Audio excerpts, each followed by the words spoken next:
عدنا من جديد. السلام عليكم ورحمة الله وبركاته. ازيكم يا اصدقاء على موقع شرح مختصر. هقدم لكم النهاردة معلومة جديدة ومفيدة، يا ريت تخليكم معايا وتسمعوا ما يعني هيكون مفيد وجديد عليكم.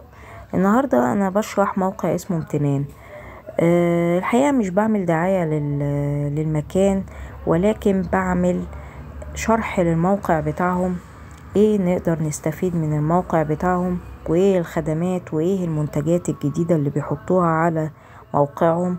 تعالوا نشوف امتنان دوت كوم بيقدم ايه. اول حاجة المنتجات والفروع. طبعا الفروع اكيد هو موجود في كل حتة. امتنان مشهور ان هو دايما بيقدم الحاجة الطبيعية، الحاجة اللي هي كواليتي جودتها عالية، والحاجة اللي هي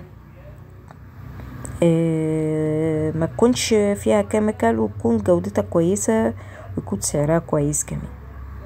طيب امتنان بصفة عامة هو موقع بيتكلم عن الحاجات الطبيعية زي العسل، زي الأعشاب، زي وصفات غذائية، مكملات غذائية، زي ما احنا شايفين حضراتكم. طيب كبين غسول وجه بزيت شجرة الشاي والشاي الأخضر، طبعا دي وصفات طبيعية.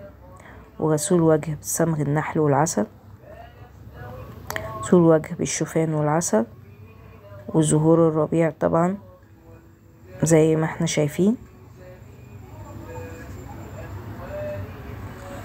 وزي ما احنا شايفين بذور الكنوة السوداء. وأكيد كل حاجة وليها فايدتها.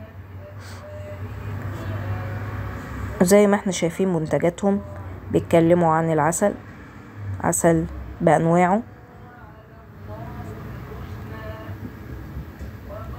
زي ما احنا شايفين كده. وطبعا كل حاجة هم بيعرضوها ليها فايدتها باختلاف. طبعا زي ما احنا شايفين عشبة القمح، وصمغ النحل، وغذاء الملكات، وجنين القمح، الاسبرولينا، الاشوجندا، وطلع النخل، وطبعا بذور الكتان، وحاجات كتير قوي ليها فوائد. وزي ما احنا شايفين كده هم عاملين بروتين بار، وسكر جوز الهند اورجانيك، وستيفيا، جنزبيل، وبذور كزبرة عضوية، وخلطة بهارات، توابل، زي ما احنا شايفين كده. حاجات كلها طبيعية نقدر نستخدمها في البيت بدون خوف. يعني ملح الهيمالايا،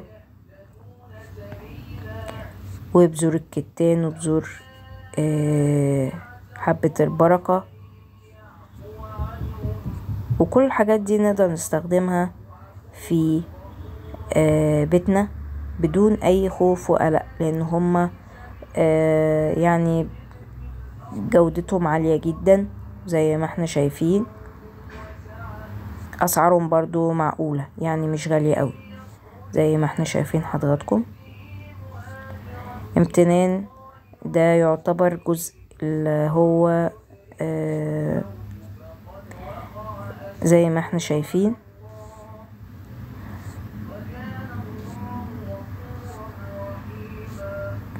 الواحد عايز يمشي صحي ممكن يروح امتنان يشتري حاجات كويسة جدا زي ما احنا شايفين حضراتكم. طبعا الزيوت العطرية ودهانات وعسل، وطبعا الصابون.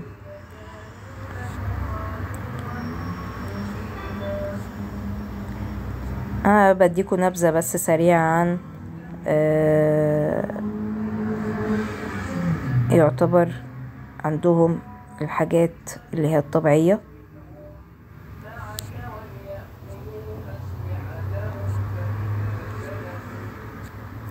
زي ما احنا شايفين زيت الجرجير وزيت جوز الهند وزيت الجوجوبا وزيت الخروع وزيت الزيوت اللي هي الزيتون.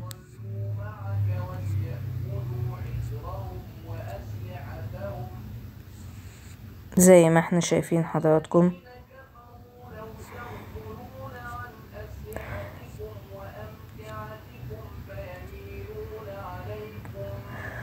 وهكذا دي منتجاتهم كلهم. وطبعا عندهم مشروبات قرفة وجنزبيل واخضر، شاي اخضر، ولتلطيف الكحة، شاي لتلطيف الكحة ودعم الجهاز التنفسي، والجانكا والكافين الاخضر، طبعا شاي بدعم الرضاعة الطبيعية، شاي اعشاب واللافندر كاموميل، بقدونس والكرفس، شاي اعشاب الاسترخاء. يعني عندهم حاجات حلوة كتير قوي، وقرفة طبعا. فاحنا يعني الاعشاب والحاجات الطبيعية والعسل، وعندهم عسل بالمكسرات وامتنان عسل، عندهم شمع العسل. الصراحة عندهم حاجات جميلة قوي. وانا يعني بحكم ان واحد عايز يعني حاجات طبيعية، فانا شايفة ان هما الحاجات الطبيعية مفيش احسن منها ان الواحد يعني زي ما احنا شايفين حضراتكم حاجات جميلة قوي.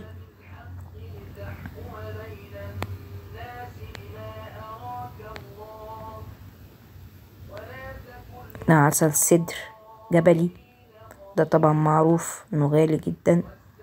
وزي ما احنا شايفين حضراتكم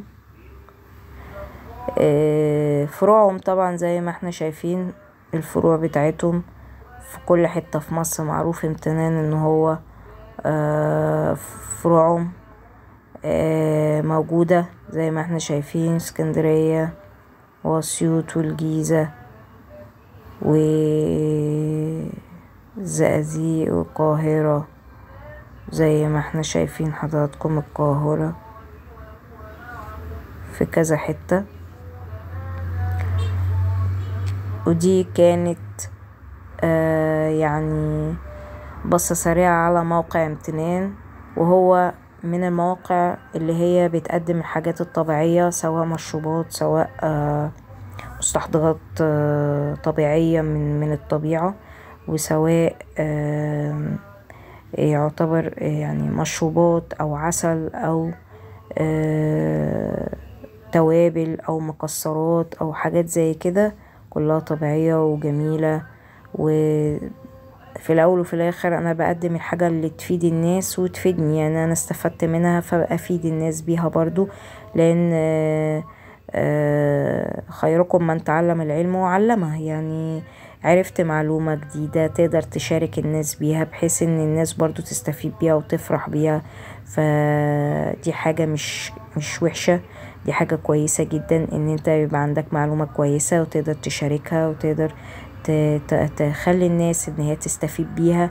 فمعلومة ان العسل مفيد جدا للصحة ومفيد جدا للمناعة وبيرفع مناعة الانسان وفي شفاء للناس ايا كان المصدر. بس انا بفضل امتنان عامة علشان خاطر امتنان منتج موثوق فيه وممتاز. وزي ما قلنا لحضراتكم انا عرفت معلومة فلازم اشاركها معاكم يا اصدقائي، وبشكركم شكر كبير. وما تنسوش تفعلوا الجرس وتعملوا شير ولايك وسبسكرايب. ودمتم على خير بإذن الله، والسلام عليكم ورحمة الله وبركاته. دمتم في خير، وشكرا لاستماعكم للفيديو.